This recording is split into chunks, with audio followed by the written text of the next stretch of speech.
Hello everyone, welcome to AP teaching classes. साथियों, DSSB Hindi session की class number 2 वाक्यों का परिवर्तन की क्लास नंबर 2 आज स्टार्ट कर रहे हैं हम लोग। ठीक है। इस ये जो हम अपना डीएसएसबी हिंदी सेशन चल रहा है, इसमें हम पिछले 10 साल के जो क्वेश्चन आपके डीएसएसबी परीक्षा में जो पूछे गए हैं हिंदी में, उनको देख रहे हैं। पहले तो इसमें देखो 2014 से लेके 2022 तक के क्वेश्चन इसमें कवर कराए जाएंगे। 2014 में देख पता चलेगा आपको किस टाइप से क्वेश्चन पूछे जाते थे, आगे आगे उनका क्वेश्चन का लेवल किस किस टाइप से बढ़ा है। इसके बाद हम 2023 में जो क्वेश्चन आए हैं जिनका लेवल काफ़ी एडवांस है, उनको भी देखेंगे।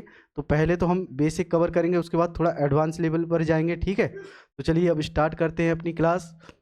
पहली क्लास, इस क्लास का क्वेश्चन देखते हैं। आज का पहला क्वेश्चन क्या है? 27 को हिंदी में क्या कहा जाता है? ठीक है, आपको बताना है 27 को हिंदी में क्या कहा जाता है। ऑप्शन क्या है? 20 पर 7, 27, 37 या 27। सिंपल सा क्वेश्चन है ये। Head constable male forest guard परीक्षा 2014 में पूछा गया है। तो 2014 में क्वेश्चन का लेवल आप देख सकते हैं किस टाइप से रहता था। इस क्वेश्चन का आंसर क्या होगा? 27। ठीक है, सिंपल सा ही क्वेश्चन है ये, 2014 में पूछा गया है। इस टाइप के क्वेश्चन आपके एग्जाम में पूछे जाते थे। दूसरा क्वेश्चन, नीचे दिए गए शब्द का विशेषण रूप लिखिए। ठीक है, विशेषण रूप आपको बताना है किसका? इतिहास का। इतिहास का विशेषण बताना है। विशेषण क्या होते हैं? विशेषण होता है वे शब्द जो संज्ञा, सर्वनाम और क्रिया की विशेषता बताते हैं, उन्हें विशेषण कहा जाता है। ठीक है, संज्ञा, सर्वनाम और क्रिया की विशेषता बताने वाले शब्दों को क्या कहा जाता है? विशेषण। ठीक है, तो ऑप्शन क्या है? इतिहास का विशेषण इतिहासी, ऐतिहासिक, ऐतिहासिक और ऐतिहासी। तो इसका क्या होगा? इसका आंसर होगा ऐतिहासिक। कैसे? जैसे कि कोई भी विशेषण आपको पता करना है तो उसके किसी संज्ञा के आगे उस शब्द को प्रयोग कीजिए, संज्ञा के आगे या पीछे। जैसे ये एक ऐतिहासिक पुस्तक है, ऐतिहासिक घटना या ऐतिहासिक पुस्तक, ऐतिहासिक ऐतिहासिक पुस्तक है, ऐतिहासिक क्या है ये एक ऐतिहासिक पुस्तक। तो पुस्तक की विशेषता क्या है? ऐतिहासिक। ये इसकी विशेषता है, पुस्तक की विशेषता है ऐतिहासिक। तो इसी तरह से ये विशेषण हो गया। ठीक है, तो इतिहास का क्या बनेगा? इतिहास का होगा ऐतिहासिक विशेषण। ठीक है, अगला क्वेश्चन देखते हैं। नीचे दिए गए शब्द का विशेषण रूप लिखिए। विकास। विकास क्या है? विकास एक संज्ञा शब्द है। ठीक है, इसका विशेषण क्या होगा? ऑप्शन क्या है? विकसित, विकासित, विकासिक और विकास।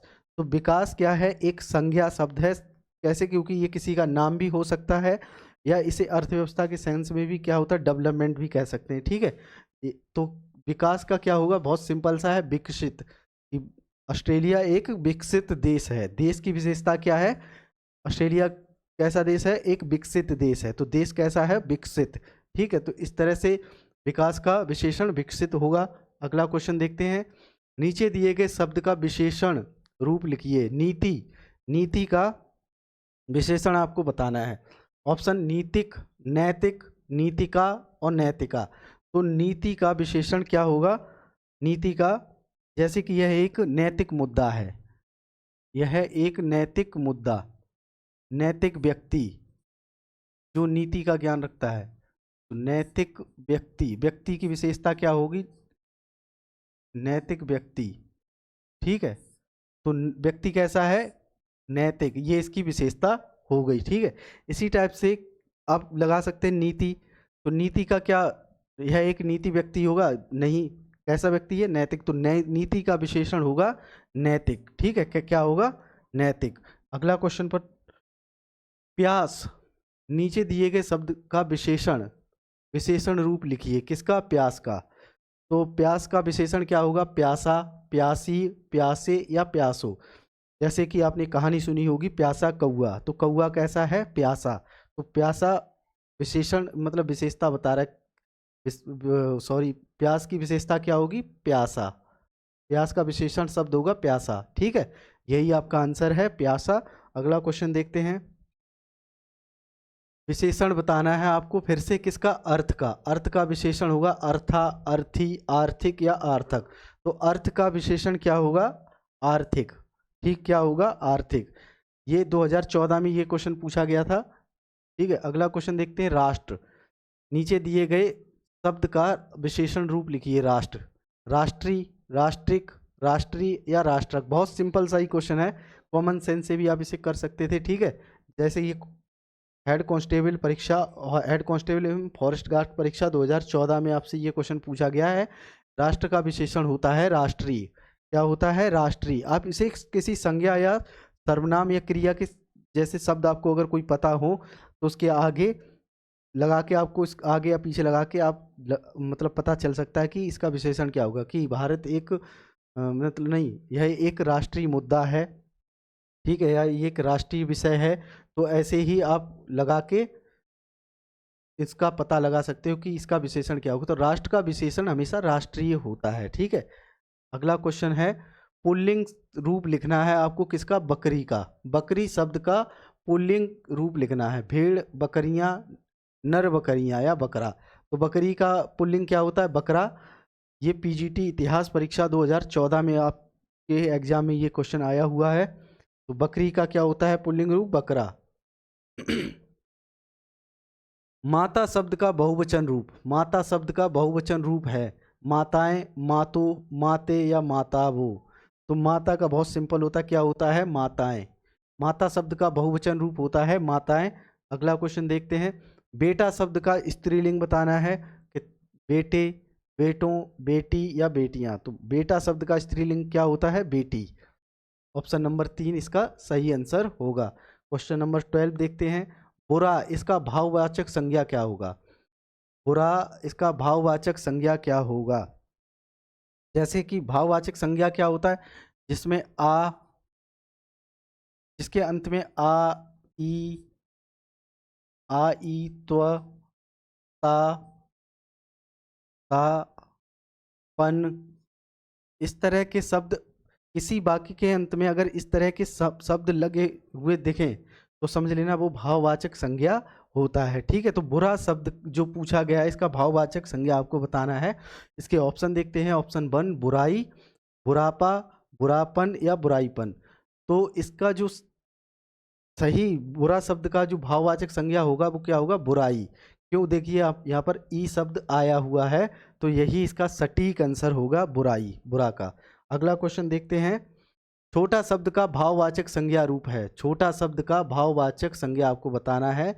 तो छोटा शब्द का भाववाचक संज्ञा आपको मैंने जो अभी इस क्वेश्चन से पहले जो कीवर्ड बताए थे कि किसी वाक्य के अंत में ये जैसे आ, ई, त्वा, ता और पन ये शब्द आ जाएं तो समझ जाइए कि वही भाववाचक संज्ञा होगा। जैसे छोटा है तो छोटी, छोटापन, छुटपन या छोटापा। तो क्या होगा, छुटपन। इसका सही आंसर होगा छुटपन, क्योंकि यहाँ पर ये और ये नहीं होगा। यहाँ पर 2 बार छुटपन और छोटापन में 2 बार पन पन लगा हुआ है, लेकिन सही आंसर जो होगा छुटपन। छोटा शब्द का भाववाचक संज्ञा छुटपन होगा। अगला क्वेश्चन देखते हैं। कल्पना, इसका विशेषण शब्द है। कल्पना का विशेषण शब्द आपको बताना है। ठीक है, जैसे कि काल्पनिक, कल्पनिक, कल्पानिक या कल्पना। तो कल्पना का विशेषण शब्द क्या होगा, यह एक काल्पनिक चरित्र है, काल्पनिक चरित्र। ठीक है, तो काल्पनिक यही इसका सही आंसर होगा, काल्पनिक। ये वर्तनी भी इसकी देख लीजिए क्या होगा, काल्पनिक। दोस्तों इसमें इतने ही ऐसे मतलब पिछले जब 2014 से लेकर 2020 तक बहुत ही सिंपल से क्वेश्चन आते थे, लेकिन अभी क्या है, ट्रेंड काफ़ी चेंज हो गया है और इसका लेवल बहुत हाई हो गया है। अभी इस क्लास के बाद जैसे ही ये वाक्यों का परिवर्तन वाली हमारा ये क्लास ख़त्म होगी, इसके बाद हम इसका एडवांस लेवल स्टार्ट करेंगे, जिससे कि आपके पिछले 2 सालों में जो क्वेश्चन आए हुए हैं 22-23 में, उसमें इन क्वेश्चन का लेवल आपको पता चलेगा कि कितना एडवांस हो गया है, वो देखेंगे। इसके बाद फिर हम अपनी जल्दी ही चैप्टर वाइज क्लास स्टार्ट करेंगे हिंदी की, जिससे कि आपके अच्छे खासी तैयारी हो जाए और आपको हिंदी में किसी भी तरह की कोई दिक्कत ना हो। तो चलिए अगला क्वेश्चन देखते हैं। गहरा शब्द का भाववाचक संज्ञा रूप है। गहरा शब्द का भाववाचक संज्ञा रूप। ठीक है, अब गहरा का भाववाचक बताना, गहराई, गहराई, गहराना और गहरा। तो गहरा शब्द का आपको जैसा कि मैंने बताया जिसके अंत में ई लगा हो, तो ई देखो इसमें क्या है, बड़ी ई, तो ये वाला आंसर इसका सही होगा, गहराई। ठीक है, क्लियर। तो गहरा शब्द का भाववाचक का क्या होता है, गहराई। अगला क्वेश्चन देखते हैं, लड़की का बहुवचन रूप बताना है आपको, लड़की का बहुवचन रूप। ऑप्शन लड़कियां, लड़कियां, लड़किया या लड़कियों। बर्तनी भी आपको चेक करके चलनी पड़ेगी, क्योंकि कई बार बर्तनी से संबंधित कंफ्यूजन आपके सामने बहुत आपको देखने को मिलेंगे कि छोटी की मात्रा का प्रयोग होगा या बड़ी की मात्राओं का, कौन सी मात्रा का प्रयोग विशेषकर इस शब्द में होगा। तो इस पर देखना कि लड़की का बहुवचन रूप आपको पता ही है कि लड़कियां होता है, तो कौन सी इन दोनों में से, ये और ये तो होंगे ही नहीं, तो इन दोनों में आपको कन्फ्यूजन हो सकता है, लड़कियां होगा या लड़कियां होगा।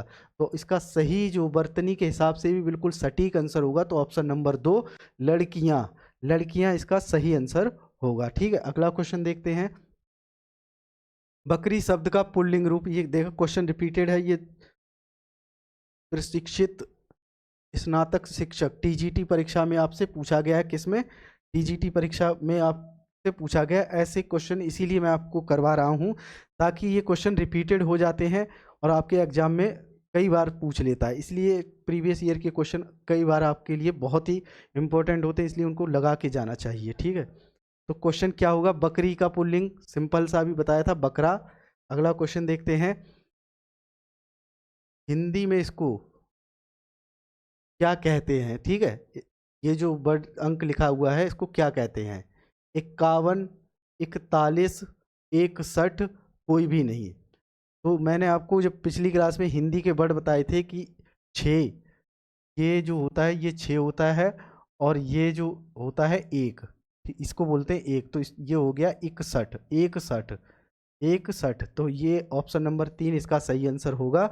स्टेनोग्राफर ग्रेड 3 परीक्षा 2017 में ये क्वेश्चन आपसे पूछा गया है। तो 61 को हिंदी में क्या बोलते हैं, 61। ऐसे क्वेश्चन खासकर इंग्लिश मीडियम के बच्चों के लिए बहुत ही टफ हो जाते हैं, क्योंकि उन्हें जो जिनका शुरुआत से ही इंग्लिश मीडियम रहा होता है, तो वहाँ ऐसे क्वेश्चन, ऐसे अंक उनको पढ़ाया नहीं जाता है, तो बहुत कन्फ्यूजन हो जाती है कि इसको क्या बोलते हैं। 38 कौन सा है, आपको बताना है 38 कौन सा है। ठीक है, ये क्या है, ऑप्शन नंबर 1 कोई भी नहीं, या 48, या 38, या 68। तो 38 कौन सा होगा, ऑप्शन नंबर 4 38। हिंदी में देख लीजिए कैसा लिखा जाता है 38, हिंदी में 38 ऐसे लिखा जाता है, इस टाइप से, ये 38। ठीक है, ये कितना है, ये 6 और 8, 68 है, और ये कितना है 48, ये 4 और 8, 48 है। आप देख सकते हैं ये 38 है, इसको कैसे लिखा जाता है हिंदी में, 38, और शुद्ध हिंदी में इसको इस टाइप से लिखा जाता है। ठीक है, ये 48 है और ये 68 है। अगला क्वेश्चन देखते हैं, व्यक्तिवाचक संज्ञा कौन सी है। व्यक्तिवाचक संज्ञा आपको बतानी कि व्यक्तिवाचक संज्ञा कौन सी है, नदी, गंगा, गाय या आम। तो व्यक्तिवाचक संज्ञा नदी, गाय और आम, ये सभी क्या है, ये जातिवाचक संज्ञा हो जाती, जबकि गंगा, गंगा किसी व्यक्ति का नाम भी हो सकता है। तो यही आपका आंसर है, ऑप्शन नंबर 2 व्यक्तिवाचक संज्ञा। ठीक है, अगला क्वेश्चन देखते हैं, क्वेश्चन नंबर 21, छात्र का बहुवचन बनाने के लिए इनमें से क्या जोड़ा जाएगा। छात्र का बहुवचन बनाने के लिए इनमें से क्या जोड़ा जाएगा। तो जो बहुवचन बनाने के लिए जो ये 3 वर्ड हैं, जन, वर्ग, वृंद, इनका प्रयोग किया जाता है। ठीक है, एक वचन आपको पता है 2 टाइप के होते हैं, एक वचन और बहुवचन। तो बहुवचन बनाने के लिए जन, वर्ग या वृंद, इनका प्रयोग किया जाता है। तो इसमें पूछा गया है कि छात्र का बहुवचन बनाने के लिए इनमें से क्या जोड़ा जाएगा। तो जन, वर्ग, वृंद, तो इसका सही आंसर होगा ये वृंद, छात्र वृंद, अध्यापक वृंद। ठीक है, तो सही आंसर क्या होगा, वृंद। क्लियर। पापी का स्त्रीलिंग, पापी का स्त्रीलिंग बताना है आपको, पापन, पापिन, पापिया या पापिनी। तो पापिन का स्त्रीलिंग क्या होता है, पापिन, पापिन होता है, पापिन, पापी का स्त्रीलिंग होता है पापिन। एक बार इसकी वर्तनी भी देख लीजिए कैसे लिखा जाएगा, पा और पिन, पापिन, ये होता है पापी का स्त्रीलिंग, ठीक है, पापिन। एक बार देख लीजिए, अगला क्वेश्चन चलते हैं। कर्म का विशेषण, कर्म का विशेषण क्या होगा? कर्म का विशेषण ऑप्शन क्या है? ऑप्शन नंबर 1 कर्म, कार्मिक, कर्मठ या कार्य। तो कर्म का विशेषण होता है कर्मठ। जैसे कर्म क्या है? कर्म एक क्रिया है और इसका जो विशेषण होगा क्या होगा? कर्मठ व्यक्ति। जैसे आप व्यक्ति कैसे होता है? कर्मठ व्यक्ति। तो व्यक्ति की विशेषता क्या होती? कर्मठ। कर्मठ व्यक्ति, जो ऐसा व्यक्ति जो कार्य करने वाला हो, ठीक, कर्मठ व्यक्ति। तो ये व्यक्ति की विशेषता होगी कर्मठ। और कर्मठ शब्द जो है वो किस क्रिया से बना है? ये कार्य से बना है। किससे? कार्य से। तो इस तरह से आप देख सकते हैं कर्म का विशेषण होगा कर्मठ। क्लियर? कर्म का विशेषण क्या होगा? कर्मठ। ऑप्शन नंबर 3 आपका सही आंसर है। अगला क्वेश्चन देखते हैं। बाघ का स्त्रीलिंग, बाघ का स्त्रीलिंग आपको बताना है। बाघनी, बाघिन, बाघी और कोई भी नहीं। तो बाघ का स्त्रीलिंग क्या होगा? बाघिन। क्या होगा? बाघिन, ठीक है। ऑप्शन नंबर 2 आपका सही आंसर है। स्टेनोग्राफर ग्रेड 3 परीक्षा 2017 में ये क्वेश्चन आपसे पूछा गया है। पूजा का विशेषण, पूजा का विशेषण आपको बताना है। पूजा का, पूजा, पूजन, पूज्य या कोई भी नहीं। तो पूजा का विशेषण होता है पूज्य, ठीक है, पूज्य पिताजी, ठीक, पूज्य पिताजी। इस तरह से वर्ड आपने सुने होंगे। तो ये पूज्य जो विशेषण है ये किस शब्द से बना है? ये पूजा शब्द से बना है। किससे? पूजा शब्द से बना है। पूजा एक संज्ञा है, ठीक, संज्ञा। पूजा क्या है? एक संज्ञा है और इसका विशेषण क्या होगा? पूज्य। पूजा का विशेषण पूज्य होगा, ठीक है। अगला क्वेश्चन देखते हैं। तत्सम शब्द चुनिए। तत्सम शब्द क्या होते हैं? ऐसे शब्द जो मूल संस्कृत भाषा से आए हुए हैं, ठीक है। संस्कृत भाषा से ही आए हुए शब्द तत्सम कहलाते हैं। और तत्सम शब्दों में उत्पन्न होने वाले विकार से बने शब्द तद्भव शब्द कहलाते हैं, ठीक है। तो तत्सम बताना है आपको। आँख, अक्षी, अक्षी और नयन। तो इस क्वेश्चन में 2 आंसर हैं जो तत्सम है। ये टीजीटी पीजीटी कंप्यूटर साइंस परीक्षा 2017 में आया हुआ क्वेश्चन है। तो तत्सम शब्द कौन से हो गया? एक तो अक्षी और दूसरा नयन। अक्षी का मतलब होता है आँख, ठीक है, आँख। याद रखना ये जो छा है ये तत्सम शब्दों में ही यूज होता है। दूसरा ये वाला सा, मूर्धन्य सा का प्रयोग भी तत्सम शब्दों में होगा। जब इसकी हम class, chapter wise class start कराऊंगा मैं इस तत्सम की, तो आपको डिटेल में इसके बारे में बताऊंगा। फिर आपका एक भी क्वेश्चन, और कुछ ऐसे हैं जो मैं आपको यहाँ क्लास में ही याद करा दूंगा, फिर कोई भी क्वेश्चन तत्सम तद्भव का आपका कभी गलत नहीं होगा, ठीक है। नयन का तद्भव शब्द क्या होता है? नयन का तद्भव शब्द होता है नैन, नैन, ठीक है। ये तद्भव हो गया। नयन का, नयन क्या है? नयन एक तत्सम शब्द है, जबकि नैन, नैन एक तद्भव शब्द है। तद्भव, तद्भव शब्द अभी मैंने बताया था क्या था कि तत्सम शब्दों में उत्पन्न होने वाले विकार के कारण बनने वाले शब्द तद्भव शब्द कहलाते हैं। तो ये इसके इस तत्सम शब्द इस क्वेश्चन में कितने? 2 दिए गए हैं। एक अक्षी और दूसरा अक्षी है, और दूसरा नयन। एक नयन और दूसरा अक्षी, ठीक है। Next question. तद्भव शब्द का चयन करें। तद्भव शब्द का चयन करें। कृत्य, प्रमोद, घोड़ा और पर्यटन। तो तत्सम बता, तद्भव शब्द का कौन सा है इनमें से? Option number 3। ऑप्शन नंबर 3 इसका क्या होगा? घोड़ा। घोड़े का तत्सम क्या होता है? घोटक। घोड़ा का तत्सम होता है घोटक। घोटक, घोटक होता है तत्सम। याद रखना, घोड़ा एक तद्भव शब्द है और इसका तत्सम होता है घोटक। इसका तत्सम घोटक होता है, ठीक है। घोड़ा एक तद्भव शब्द है। यही आपका आंसर है, ऑप्शन नंबर 3। अगला क्वेश्चन। तत्सम शब्द का चयन करें। धरती, गुलाब, पंखा और गणना, ठीक है। तो तत्सम शब्द धरती, इसका क्या होता है तत्सम? इसका होता है धरित्री। धरित्री, धरित्री। गुलाब एक विदेशी शब्द है। पंखा का होता है पक्ष। पंखा का तत्सम होता है पक्ष, तो ना तो ये होगा ना ही ये होगा, क्योंकि ये एक विदेशी शब्द है गुलाब, और पंखा भी एक ये तद्भव शब्द है, पक्ष होता है इसका, और गणना ही एकमात्र ऑप्शन बचा है, यही आपका सही आंसर होगा। तो इस क्वेश्चन में पूछा गया था कि निम्नलिखित में से कौन सा तत्सम शब्द है, तो ऑप्शन नंबर 4 गणना, गणना एक तत्सम शब्द है। ठीक है, क्वेश्चन अगला देखते हैं। देवत्व शब्द में कौन सी संज्ञा है? देवत्व, अब आप क्वेश्चन में पता लगा सकते हैं, त्व शब्द लगा हुआ है, अंत में क्या लगा है? त्व। तो शब्द में कौन सी संज्ञा है? जातिवाचक, भाववाचक, द्रव्यवाचक, व्यक्तिवाचक।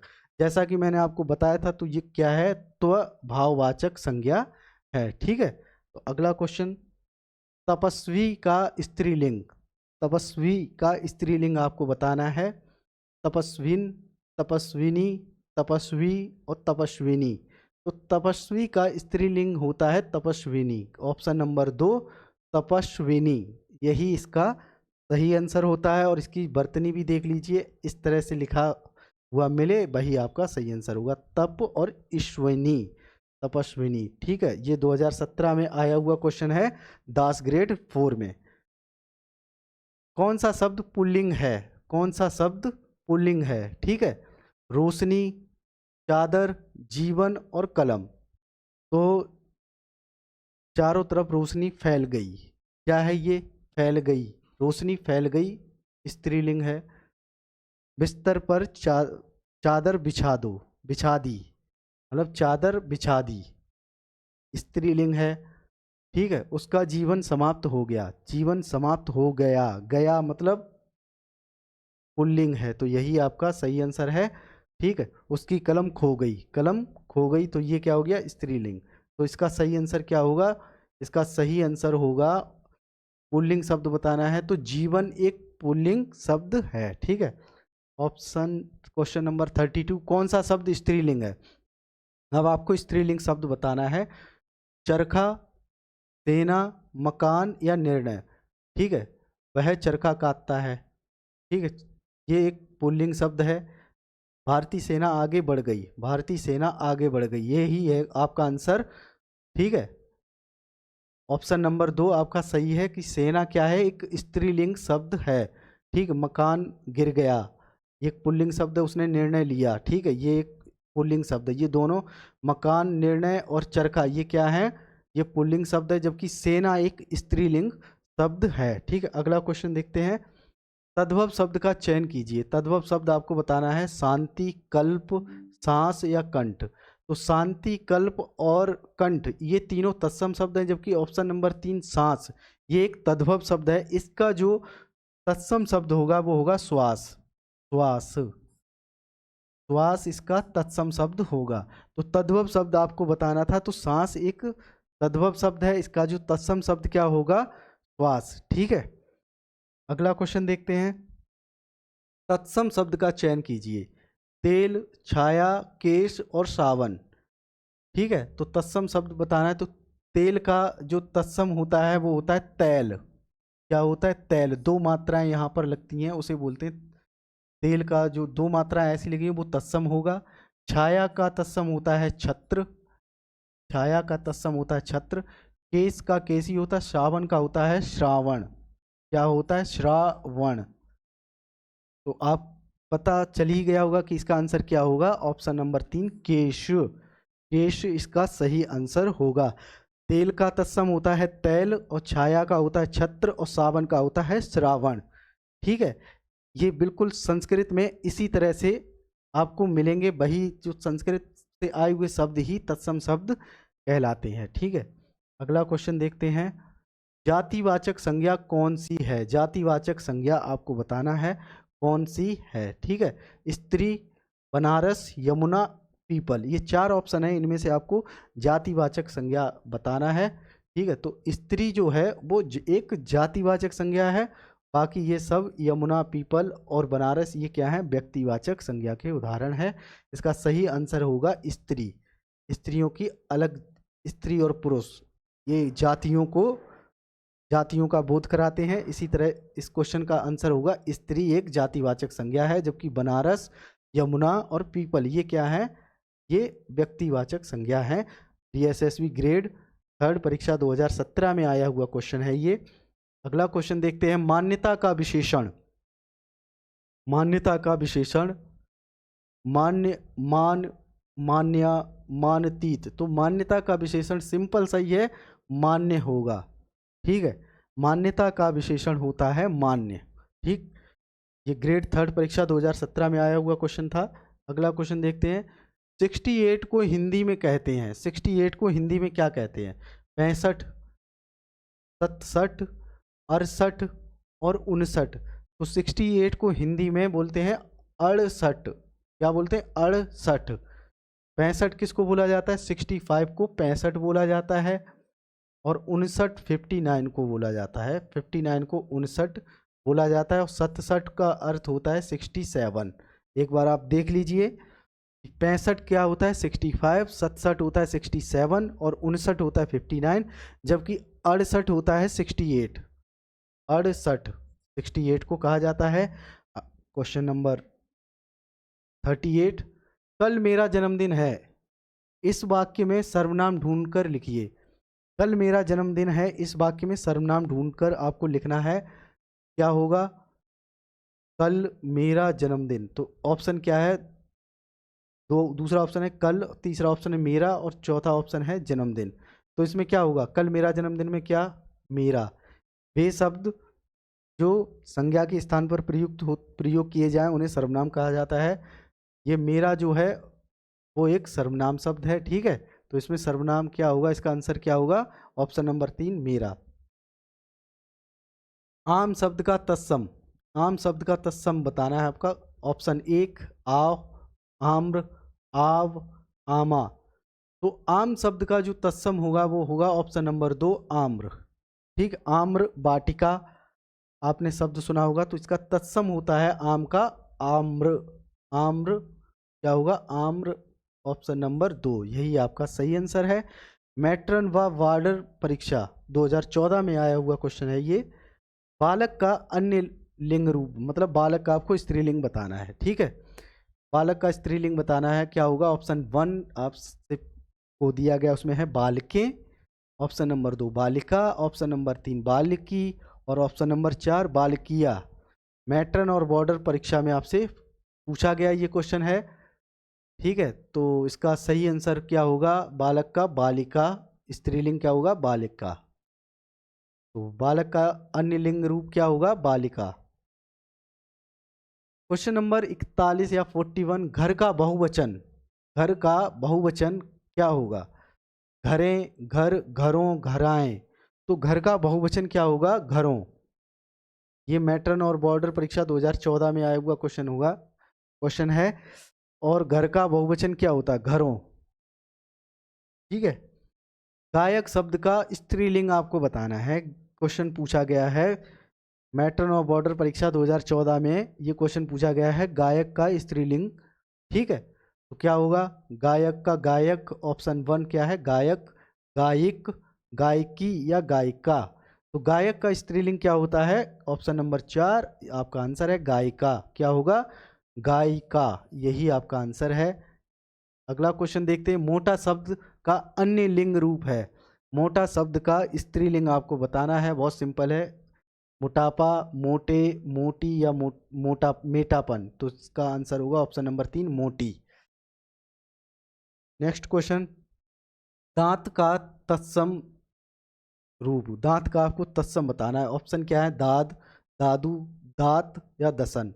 यहाँ पर दांत नहीं होगा, यहाँ पर होगा दांत का तत्सम होगा दंत। ये क्वेश्चन ऐसा ही क्वेश्चन, ये क्वेश्चन आपसे पूछा गया लेकिन ऑप्शन सब गलत दिए हैं। तो दांत का तत्सम क्या होता है? दंत। ठीक है, दांत का तत्सम होता है दंत।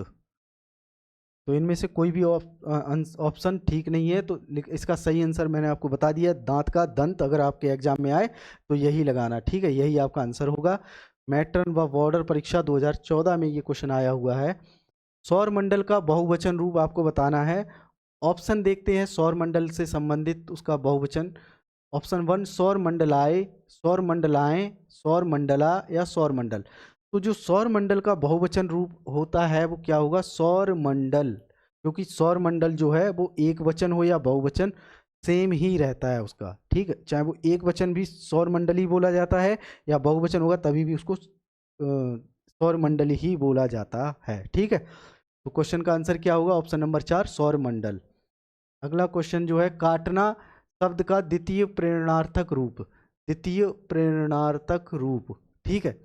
काटना का प्रेरणार्थक मतलब होता है, मैंने अभी आपको बताया था कि कर्ता स्वयं कार्य ना कर कर किसी अन्य से कार्य करवाए, ठीक है। तो क्या होता है, क्या होता है उसे क्या बोला जाता है, प्रेरणार्थक शब्द कहा जाता है। तो काटना का क्या होगा, काटने, काटनी, कटाना, तो ठीक है। तो क्या होगा, और चौथा ऑप्शन कटवाना।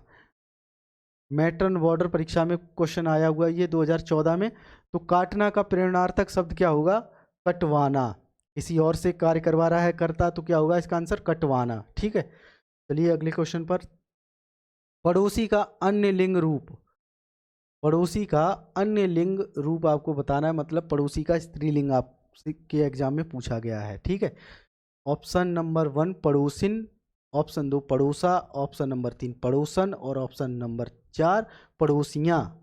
तो पड़ोसी का स्त्रीलिंग क्या होता है, पड़ोसन। ऑप्शन नंबर 3 याद रखना, बर्तनी पड़ोसिन नहीं, पड़ोसन, ठीक है। ये भी मॉडर्न मैट्रन और बॉर्डर परीक्षा 2014 में आया हुआ क्वेश्चन था। तो इस पड़ोसी का स्त्रीलिंग होता है पड़ोसन। पसली शब्द का अन्य रूप होगा, ठीक है। पसली का आपको बहुवचन बताना है या इसका, हाँ बहुवचन बताना है। पसली का पसली, पसलियाँ या पसलियाँ या पसलियाँ, ठीक है। पसली शब्द का अन्य रूप, अन्य वचन रूप है, अन्य वचन। तो ऑप्शन 1 क्या है, पसली, ऑप्शन 2 पसलिया, ऑप्शन 3 पसलिए, ऑप्शन 4 पसलियाँ, ठीक है। सेम मैट्रन और बॉर्डर परीक्षा का क्वेश्चन है, तो इसका आंसर क्या होगा, ऑप्शन नंबर 4 पसलियाँ। पसली का बहुवचन क्या होगा, पसलियाँ, ठीक है। नेताजी भाषण देते हैं, यह वाक्य किस काल में है, नेताजी भाषण देते हैं, यह वाक्य किस काल में है। भाषण देते हैं, भूतकाल। अगर देते, देते थे होता तो भूतकाल, तो ये नहीं होगा।